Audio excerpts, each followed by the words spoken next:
ಕಲೆ ಕೇವಲ ಒಂದು ಮನೋರಂಜನೆ ಆದರೆ ಆ ಮನೋರಂಜನೆ ಆ ಕ್ಷಣಿಕವಾಗಿ ಇರುತ್ತೆ ಹೊರತು ಅದರ ನಂತರ ಇರೋಲ್ಲ. ಆದರೆ ಅದು ಮನೋವಿಕಾಸವಾದಾಗ ಅದರಲ್ಲಿ ಅದರದೇ ಆದಂತಹ ಒಂದು ಭವ್ಯತೆಯನ್ನು ನಾವು ಕಾಣ್ತೇವೆ. ಅವಾಗ ಗೆಲುವು ನಮ್ಮ ಹಿಂದೆ ಅಲ್ಲ, ನಮ್ಮನ್ನು ಎತ್ತಿ ಮೆರೆಸುತ್ತೆ. ಸೊ ನನ್ನ ಈ ಪಯಣದಲ್ಲಿ ಆಸ್ಫೋಟದಿಂದ ಇಲ್ಲಿವರೆಗಿನ ಪಯಣದಲ್ಲಿ ನಾನು ಬೇರೆ ಬೇರೆ ಸಿನಿಮಾ ಮಾಡಿರ್ಬೋದು, ಬೇರೆ ಬೇರೆ ಆ್ಯಕ್ಟರ್ಗಳ ಜೊತೆ ಕೆಲಸ ಮಾಡಿದ್ದೀನಿ, ನಾನು ಕಲ್ತಿದ್ದೀನಿ. ಯಾಕಂದರೆ ಹೊಸ ಹೊಸ ಕಲೆ, ನಾಳೆ ಇನ್ನೊಂದೇನೋ ಕಲಿತೀನಿ. ನಿಮ್ಮ ಸಿನಿಮಾಗಳಲ್ಲಿ ತುಂಬಾ ಇಷ್ಟವಾದ ಸಿನಿಮಾ ಅಂದ್ರೆ ಚಿಗುರಿದ ಕನಸು. ಆಸ್ಫೋಟ ಇಷ್ಟ ಅಲ್ವಾ? ನಾಗಾಭರಣ ಆವರಣ, ನಾಗಾಭರಣ ಆವರಣ. ಈಗ ಪ್ರತಿಯೊಬ್ಬ ನಟನಿಗೂ ಒಂದು ಕಲಿಕೆ ಇರುತ್ತೆ, ನಿರಂತರವಾದ ಕಲಿಕೆ ಇರುತ್ತೆ. ಸೊ ಆ ಯೂನಿವರ್ಸಿಟಿಲಿ ಅಂದರೆ ನಮ್ಮ ಸಾಗರದ ಲಾಲ್ ಬಹದ್ದೂರ್ ಶಾಸ್ತ್ರಿ ಕಾಲೇಜ್, LB ಕಾಲೇಜಿನ ಆ ಪ್ರಾಂಗಣದಲ್ಲಿ ಒಬ್ಬ ನಟಿಯಾಗಿ ಬರಲಿಲ್ಲ, ಒಬ್ಬ ಕಾಲೇಜ್ ಸ್ಟೂಡೆಂಟ್ ಆಗಿ ಎಂಟ್ರಾಗಿ ಅದರ ನಂತರ ನಮ್ಮ ಆಸ್ಫೋಟದ ಯೂನಿವರ್ಸಿಟಿನಲ್ಲಿ ಏನೇನೋ ಕಲ್ತಿದ್ದೀವಿ. ಅದು ಇವತ್ತು ಎಷ್ಟರ ಮಟ್ಟಿಗೆ ಉಪಯೋಗಕ್ಕೆ ಬರ್ತಾ ಇದೆ ಸರ್? ಇವತ್ತು ನಾನು ಇಲ್ಲಿ ಕೂತ್ಕೊಂಡು ಇಷ್ಟು ನಿರ್ಗಳವಾಗಿ ಮಾತಾಡ್ತಾ ಇದ್ದೀನಿ ಅಂದರೆ ಆಸ್ಫೋಟದಲ್ಲಿ 1 ತಿಂಗಳು ನಿಮ್ಮ ಜೊತೆ ಎಲ್ಲ ಕಳೆದಂಥ ದಿನಗಳೇ ಕಾರಣ ಸರ್. ನೀವು ನನ್ನನ್ನು ಮೊದಲನೇ ದಿನ ನೋಡಿದ್ರಿ, ನನಗೆ ಮಾತಾಡೋಕ್ಕೆ ಬರ್ತಾ ಇರಲಿಲ್ಲ, ಮಾತೇ ಆಡ್ತಾ ಇರಲಿಲ್ಲ, ನಿಮಗೆ ಅದು ಚೆನ್ನಾಗಿ ಗೊತ್ತಿದೆ. ಈಗ ನಿರ್ಗಳವಾಗಿ ನನಗೇನು ಅನಿಸುತ್ತೋ ನಾನು ಧೈರ್ಯವಾಗಿ ಹೇಳ್ತೀನಿ ಅಂದರೆ ಆ ಧೈರ್ಯನೂ ಅದೇ ಕಲಿಸ್ಕೊಟ್ಟಿದ್ದು, ವಿನಯನೂ ಅದೇ ಕಲಿಸ್ಕೊಟ್ಟಿದ್ದು, ಶ್ರದ್ಧೆನೂ ಅದೇ ಶ್ರದ್ಧೆ ಮೇನ್ ಶ್ರದ್ಧೆ, ಆಮೇಲೆ ಡಿಸಿಪ್ಲಿನ್, ಮತ್ತು ಹಿರಿಯರಿಗೆ ಹೇಗೆ ಗೌರವ ಕೊಡಬೇಕು, ಪ್ರತಿಯೊಂದು ಸರ್, ವೈಯಕ್ತಿಕವಾಗಿರ್ಬೋದು ಅಥವಾ ನನ್ನ ಪ್ರೊಫೆಷನ್ ಆಗಿರ್ಬೋದು, ಎಲ್ಲದೂ ಅದೇ ಕಲಿಸ್ಕೊಟ್ರು ಸರ್. ಇವತ್ತು ನಾನು ಅಣ್ಣಯ್ಯ ಅಂತ ಒಂದು ಧಾರಾವಾಹಿಲಿ ನಿಜವಾಗ್ಲೂ ಹೇಳಬೇಕು ಅಂದರೆ ನಾನು ಅಂತ ಹೇಳ್ಕೊಳ್ಳಲ್ಲ, ಇವಾಗ ತುಂಬ ಒಳ್ಳೆ ಇದರಲ್ಲೂ ನನಗೆ ಒಂದು ಒಳ್ಳೆ ಹೆಸರು ತಂದುಕೊಟ್ಟಿದೆ. ಮತ್ತು ಹೊರಗಡೆನೂ ಆ ಪಾತ್ರಕ್ಕೆ ನೀವೇ ಅನ್ನೋ ರೀತಿಯಲ್ಲಿ ಮಾತಾಡ್ತಾರೆ ಜನ. ನನಗೆ ಇವತ್ತೇನಾದರೂ ನಾನು ಒಂದು ಕಣ್ಣಲ್ಲಿ ಒಂದು ಎಕ್ಸ್ಪ್ರೆಷನ್ ತೊಗೊಂಡು ವಿತೌಟ್ ಗ್ಲಿಸರಿನ್ ನಾನು ಅಳ್ತೀನಿ ಅಂದರೆ ಅದು ನೀವು ಹೇಳ್ಕೊಟ್ಟಿದ್ದು. ಇವತ್ತು ನಿಜವಾಗ್ಲೂ ನಿನ್ನ ಕಣ್ಣಲ್ಲಿ ಕಣ್ಣು ಯೂಸ್ ಮಾಡು, ಕಣ್ಣಲ್ಲಿ ಆ್ಯಕ್ಟ್ ಮಾಡು ಅಲ್ಲ, ನನಗೆ ಫಸ್ಟ್ ಹೇಳಿದ್ರು ನಿನ್ನ ಕಣ್ಣು ಚೆನ್ನಾಗಿದೆ, ವೆರಿ ಬ್ರೈಟ್ ಐಸ್, ನೀವು ಹೇಳಿದ್ದು ಅದನ್ನು ಉಪಯೋಗಿಸು, ಅದರಲ್ಲಿ ಮಾತಾಡು. ಹೀಗೆ ನಿಮ್ಮದು ಕಣ್ಣು ದೊಡ್ಡದಾಗ್ತಾಯಿತ್ತು ಅವಾಗ ಹೇಳುವಾಗ, ಅದರಲ್ಲಿ ನೀನು ಮಾತಾಡಬೇಕು. ಅದು ಈಗ ನನಗದು ಎಲ್ಲ ಅದು ನನಗೆ ಈಗ ಉಪಯೋಗಕ್ಕೆ ಬರ್ತಾಯಿದೆ ಸರ್, ನಾನು ಅದನ್ನು ಉಪಯೋಗಿಸ್ಕೊತಾ ಇದ್ದೀನಿ. ಸೊ ಒಂದು ಆ್ಯಕ್ಟಿವಿಟಿಯನ್ನು ಬಳಸ್ಕೊಂಡು ಆ್ಯಕ್ಟ್ ಮಾಡ್ತಾ ಹೋಗೋದು, ಕಣ್ಣನ್ನು ಬಳಸ್ಕೊಂಡು ಅದನ್ನು ಎಕ್ಸ್ಪ್ರೆಷನ್ಗಳನ್ನ ಒಂದೊಂದನ್ನೇ ಛಾಪಿಸೋದು ಮುಂದಕ್ಕೆ. ಸೊ ವಾಚಕದಲ್ಲಿ ಡೈಲಾಗ್ಗಳನ್ನು ಯಾವ ರೀತಿ ಹೇಳಬೇಕು, ಅದರಲ್ಲಿ ಯಾವ ರೀತಿ ಪಾಸು ಸ್ಟ್ರೆಸ್ಗಳು ಬರಬೇಕು, ಸೊ ಇವುಗಳೆಲ್ಲವೂ ಕೂಡ ಆ ಅಂದಿನ ಪಾಠಗಳಲ್ಲಿ ಆಗೋಯ್ತದು. ಆದರೆ ನೀನು ಥಿಯೇಟ್ರಲ್ಲಿದ್ದವಳು, ಆಲ್ರೆಡಿ ನಿನ್ನ ಸುತ್ತಮುತ್ತ ಎಲ್ಲ ರಂಗಭೂಮಿಯವರೇ ಇದ್ದದ್ದು. ಸೊ ಅಲ್ಲಿ ಸಾಕಷ್ಟು ಡ್ರಾಮೆಟಿಕ್ ಎಲಿಮೆಂಟ್ಗಳು ಮೈಗೂಡಿಸ್ಕೊಂಡಿದ್ದು. ಆದರೆ ಸಿನಿಮಾಗೆ ಅಂತ ಬಂದ ಕೂಡಲೇ ಅದು ಯಾವ ರೀತಿ ಆಗಬೇಕು ಅನ್ನೋದನ್ನು ನಿನಗೆ ವಿಶ್ಲೇಷಣೆ ಮಾಡೋಕ್ಕೆ ಶುರು ಆಯ್ತಲ್ವಾ? ಹೌದು ಸರ್. ಅಂದರೆ ನಾವು ಥಿಯೇಟ್ರಲ್ಲಿ ಇದ್ದಾಗ ನಮ್ಮದು ವಾಯ್ಸು ತುಂಬ ಲೌಡ್ ಇರುತ್ತೆ ಮಾತಾಡೋದು, ಯಾಕಂದರೆ ಕೊನೆ ಪ್ರೇಕ್ಷಕನಿಗೂ ಅದು ಕೇಳಿಸ್ಬೇಕಾಗಿರುತ್ತೆ. ಆವಾಗ ನಾವು ಒಂದೊಂದು ಶಬ್ದಗಳು ತುಂಬ ಜೋರಾಗಿ ಅದು ಸಿನಿಮಾದಲ್ಲಿ ಅದು ಬೇಡ. ಯಾವುದಕ್ಕೆ ಒತ್ತು ಕೊಡಬೇಕು, ಯಾವುದಕ್ಕೆ ಒಂಥರ ಸರಳವಾಗಿ ಮಾತಾಡಬೇಕು, ಯಾವುದನ್ನು ಒಂದು ಏನು ಹೇಳ್ತಾರೆ ಒಂದು ಆಳವಾಗಿ ಮಾತಾಡಬೇಕು, ಅದೆಲ್ಲ ಸಿನಿಮಾದಲ್ಲಿ ನಾವು ಬಹಳವಾಗಿ ಯೂಸ್ ಮಾಡ್ಬೋದು ಅದನ್ನು. ಆಮೇಲೆ ನಾನು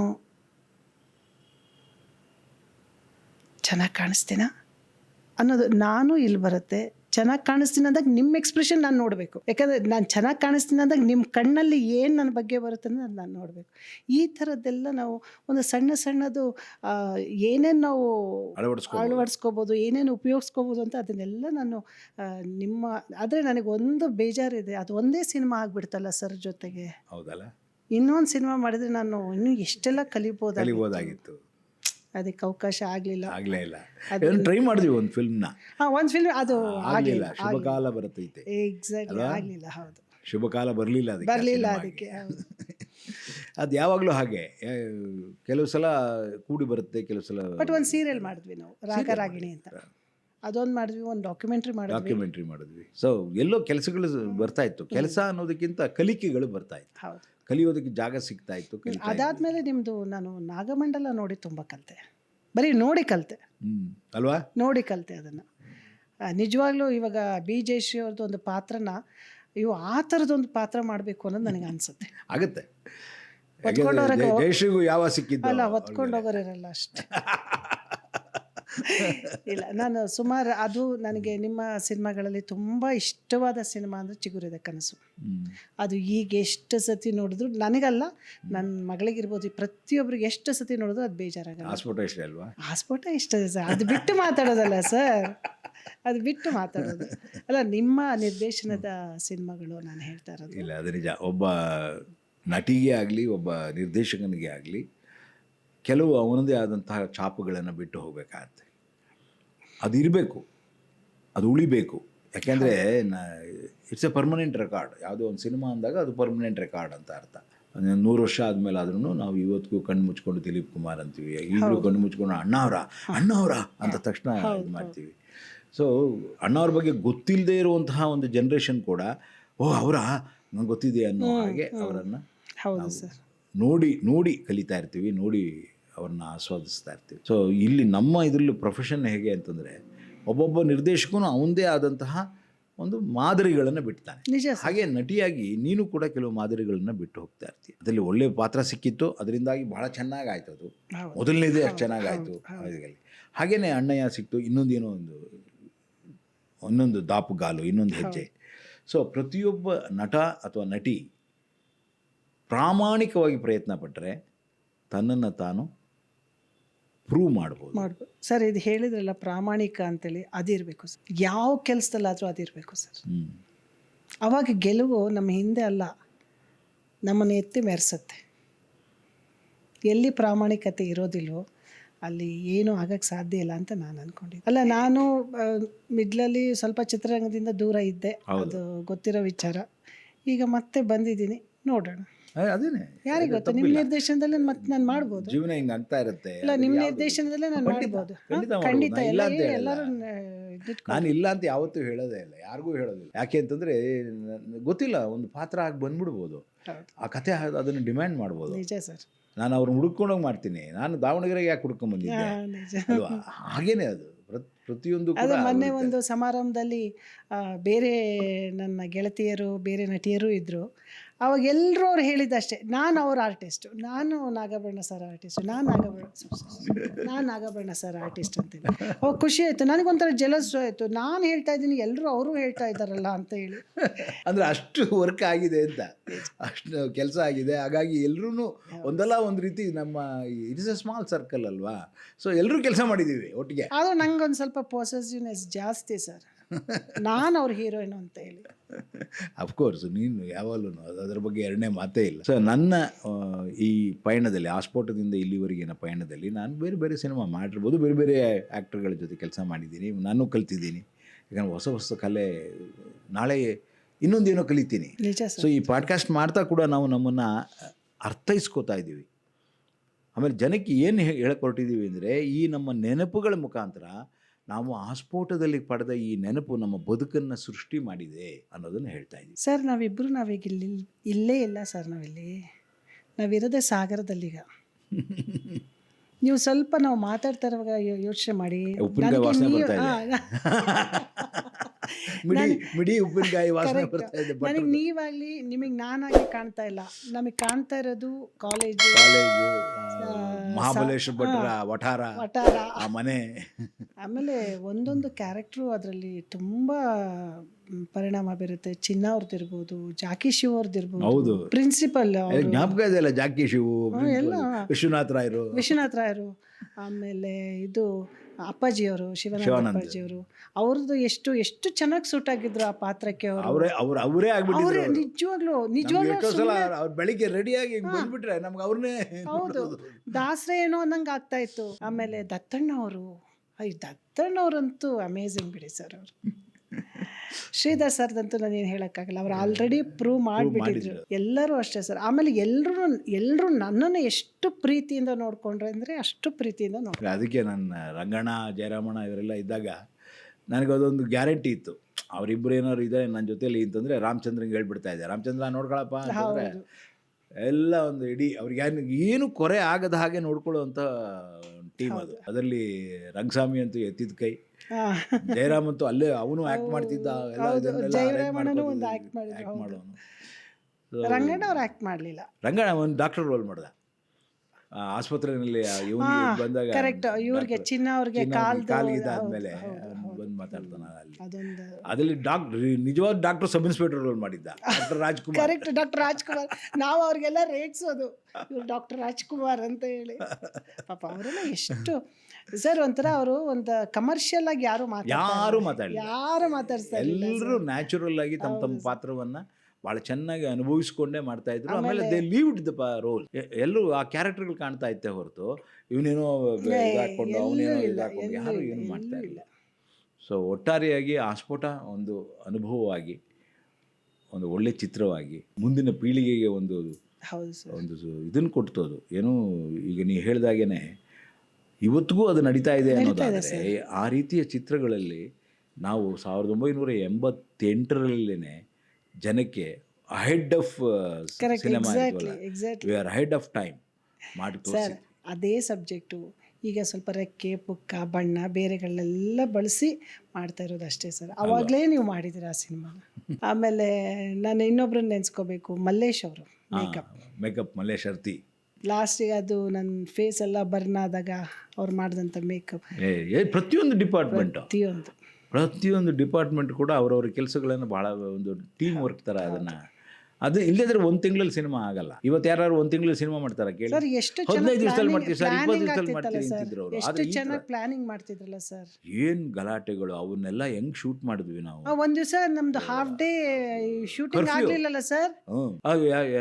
ಅದು ನಂದು ಇದ್ರ ಸೀನಲ್ಲೇ, ಪ್ರೊಸೆಷನ್ ಸೀನಲ್ಲೇ ಹಾಫ್ ಡೇ ಆಗ್ಲೇ ಇಲ್ಲ, ನಿಲ್ಲಿಸ್ಬಿಟ್ರು. ರೆಡಿ ಆಗಲಿಲ್ಲ, ಇದಾಗಲಿಲ್ಲ. ಅಯ್ಯೋ, ಆಮೇಲೆ ಶುರು ಮಾಡಿದ್ವಿ. ಅದೇನೋ ಒಂದು ಯಾರೋ ಬಂದು ಸ್ಟಾಪ್ ಮಾಡಿದ್ರು, ಇದೆಲ್ಲ ಇಲ್ಲಿ ಸರ್ಕಲ್ ಅಲ್ಲಿ ಮಾಡಂಗಿಲ್ಲ ಅಂತ. ಅದೇನೋ ಗಾಂಧೀಜಿದ ಏನೋ ಪ್ರತಿಮೆ ಇತ್ತು ಅಲ್ಲಿ, ನಾವು ಅದೇನೋ ಹಿಂಗ್ ಕಲ್ಲೆಲ್ಲ ಇದ್ ಮಾಡೋದು ಅದೆಲ್ಲ ಮಾಡಬಾರ್ದು, ಅದೇನೋ ಆಗಿತ್ತು ಅಲ್ಲಿ ಗಲಾಟೆ. ಆಮೇಲೆ ಇಡೀ ಊರಿನವ್ರು ಭಾಳ ಸಪೋರ್ಟ್. ಹೌದು ಸರ್. ಇಡೀ ಸಾಗರದ ಪ್ರತಿಯೊಂದು ಮನೆಯವರು, ಪ್ರತಿಯೊಂದು ಅಂಗಡಿಯವರು ಕೂಡ ಎಷ್ಟು ಸಹಾಯ ಮಾಡಿದ್ರು ಅಂದರೆ, ನಾವೆಲ್ಲ ಸೇರಿ ಅವರಿಗೆ ಒಂದು ಥ್ಯಾಂಕ್ಸ್ ಹೇಳಿದ್ವಿ.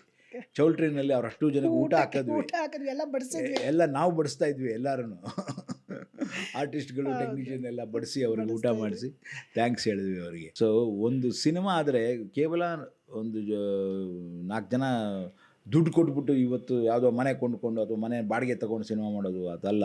ಎಲ್ಲರೂ ಇಡೀ ಊರೇ ನಮ್ಮವರಾಗಿ, ಆ ಊರಿನ ಪ್ರತಿಯೊಂದು ವ್ಯಕ್ತಿಯೂ ನಮ್ಮವರಾಗಿ ಅಲ್ಲಿ ಆ್ಯಕ್ಟ್ ಮಾಡಿದ್ರು.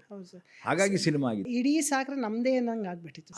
ಅದಕ್ಕಾಗಿ ನಿಜವಾಗಿಯೂ ಆ ಸಾಗರ ಕೆಳದಿ ಜನಗಳಿಗೆ ಮಾತ್ರ ಹ್ಯಾಟ್ಸ್ ಆಫ್. ಅವರಂತೂ ಇನ್ನೂ ಆ ಥರದ್ದು ಎಲ್ಲೂ ಕಣ್ಣಿಗೆ ಬೀಳೋದು ಬಿದ್ದೇ ಇಲ್ಲ. ನಾನು ಎಷ್ಟೋ ಸಲ ಆಮೇಲೆ ಸಿನಿಮಾಗಳನ್ನ ಮಾಡ್ತಾ ಇದ್ದೆ. ಆಮೇಲೆ ಎಲ್ಲೂ ನಮಗೆ ಕ್ರೌಡ್ ಬರಲೇ ಇಲ್ಲ. ಕ್ರೌಡ್ ಅಂತ ಅವರೇ ಸುಮ್ಮನೆ ಕರೆದಿರ, ಯಾರೋ ಒಂದಷ್ಟು ಜನ ಬಂದ್ಬರು, ಇನ್ಯಾರೋ ಇಲ್ಲಿ ಒಂದಷ್ಟು ಜನ ಬೇಕು ಅಂದ್ರೆ ಬಂದು ಆರಾಮಾಗಿ. ಜನಗಳು ಒಂಚೂರು ತೊಂದರೆ ಕೊಡಲಿಲ್ಲ, ಯಾವತ್ತೂ ತೊಂದರೆ ಕೊಡಲಿಲ್ಲ.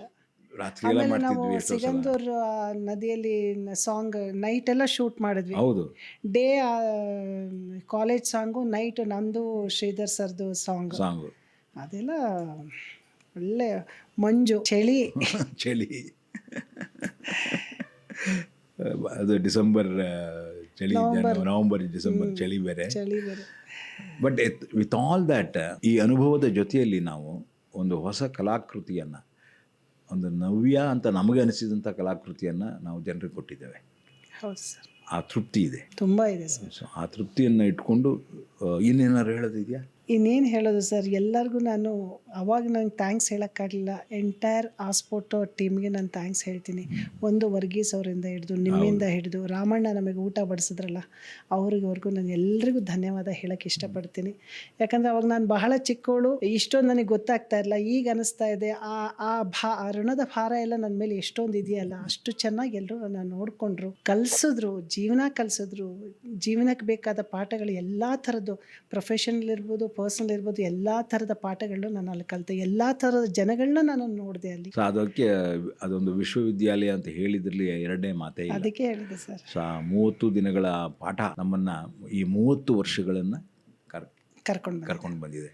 ಇನ್ನಷ್ಟು ವರ್ಷ ನಮ್ಮನ್ನು ಕರ್ಕೊಂಡು ಹೋಗುತ್ತೆ. ಖಂಡಿತ ಸರ್. ಸೊ ಪ್ರತಿಯೊಂದು ಕಲೆಯೂ ಕೂಡ ಮನುಷ್ಯನನ್ನು ಬೆಳೆಸುವ, ಮನುಷ್ಯನನ್ನು ಒಳಗೊಳ್ಳುವ, ಮನುಷ್ಯತ್ವವನ್ನು ಬೋಧಿಸುವಂತಹ ಕ್ರಿಯೆಯಲ್ಲಿ ಅದು ಬಹಳ ಮುಖ್ಯ ಆಗ್ತದೆ. ಕಲೆ ಕೇವಲ ಒಂದು ಮನರಂಜನೆ ಆದರೆ, ಆ ಮನರಂಜನೆ ಆ ಕ್ಷಣಿಕವಾಗಿ ಇರುತ್ತೆ ಹೊರತು ಅದರ ನಂತರ ಇರೋಲ್ಲ. ಆದರೆ ಅದು ಮನೋವಿಕಾಸವಾದಾಗ ಅದರಲ್ಲಿ ಅದರದೇ ಆದಂತಹ ಒಂದು ಭವ್ಯತೆಯನ್ನು ನಾವು ಕಾಣ್ತೇವೆ. ಆಸ್ಫೋಟ ಎಲ್ಲ ರೀತಿಯಲ್ಲೂ ಆ ರೀತಿಯ ಒಂದು ಭವ್ಯತೆಯತ್ತ ಹೆಜ್ಜೆ ಹಾಕಿದಂಥ ಸಿನಿಮಾ. ಅದು ಗೋಲ್ಡ್ ಮೆಡಲ್ ಬಂತು, ರಾಜ್ಯ ಪ್ರಶಸ್ತಿ. ಸೆಂಟ್ರಲ್ ಬರಲಿಲ್ಲ ಅಲ್ಲಿ, ಆದರೆ ಇಲ್ಲಿ ಬಂತು. ಅಷ್ಟೇ ಅಲ್ಲ, 100 ದಿವಸ ಓಡ್ತದೆ ಕೈಲಾಶ. ಹೌದು.